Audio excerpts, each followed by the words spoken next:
एगो दूगो नहीं छौ तोहर 10 गो छौयारी लैता है तो मजा सब के फेरा फारी के सुना गा।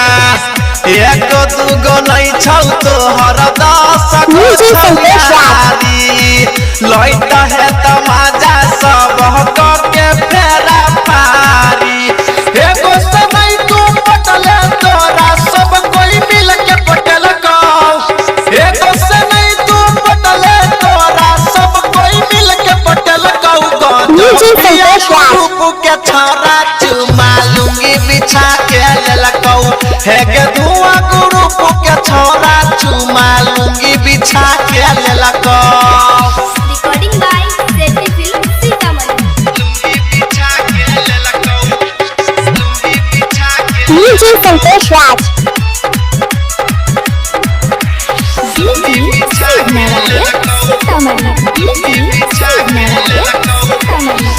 मौलिक के ससे सब सीखै छै तरीका के करो स्वाद बनिया के करो फीका। मौलिक के ससे सब सीखै छै तरीका के करो स्वाद बनिया के करो है तौफीका। जहिया से DJ संतोष राज। के गिनती घटल कौ जहिया से पवन पूरे भैया लभर के संख्या घटल कौ। गजब पिया ग्रुप के छोरा चुमा लूंगी बिछा के ललकौ।